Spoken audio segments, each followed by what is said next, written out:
as you said, you do mutation testing up front. That's what we do. And I think most patients end up going on imatinib because KIT tends to be, and the responsive KIT tends to be the higher percentage of mutations that we see. But what are the, how are you assessing for perhaps secondary mutations or reasons for resistance that you might see with imatinib? Because almost most patients who have a lot of bulky disease do end up getting resistance or progressing on imatinib, after a year.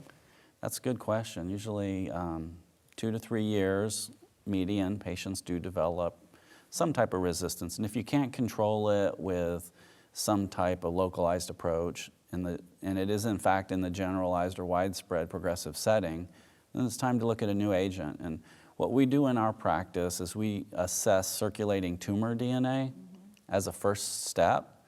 If a patient has progressive disease, has tumor size of the 3 largest lesions greater than 10 centimeter, the probability of detecting circulating tumor DNA, detecting mutation by circulating tumor DNA is close to 100%. It's very high.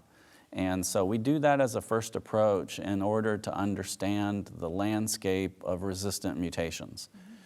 The most common resistant mutation in that setting is KIT exon 17 secondary resistant mutations. And these mutations are probably pre-existing.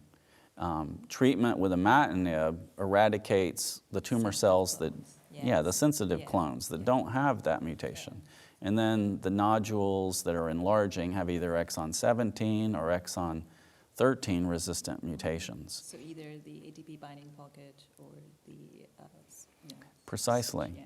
So, this is a very good point about the circulating free DNA analysis, but do you think it's ready for prime time, or do you think it's still, I know the data is very, I've started doing that with my patients who are progressing, and I guess we still don't know, because if you do detect the mutations, it is very valuable, but I don't think we're able to detect circulating, as you said, with your paper, that it's, depending on the bulk of disease or the size of the tumors, there might be a higher probability of actually detecting them.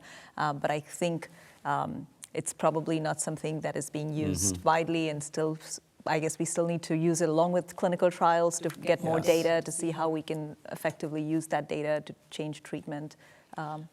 Yeah, that's all very good points. And there's emerging data, largely laboratory-based, some clinical data, that certain agents, sunitinib, regorafenib, namely, that are FDA approved, may be more effective at one of the secondary resistant mutations, for instance, exon 13, and less active against exon 17, whereas another agent, another TKI, may be active against 17 but not 13. But that certainly would be considered experimental. It's not really been validated in a prospective clinical trial where treatment options are defined or guided by the presence of a secondary resistance mutation. But I think what's becoming clear is if you do detect mutations in the blood, you get a broader spectrum, you get a better picture of the variety of mutations in different lesions that are present in the patient versus what a tumor biopsy from one single location can give.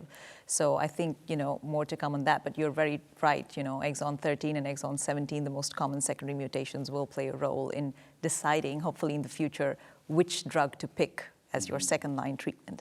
Because as we have more drugs available and the trick becomes how do you sequence these drugs the best, I think those secondary resistance mechanisms will become key in determining which drug we'll use next.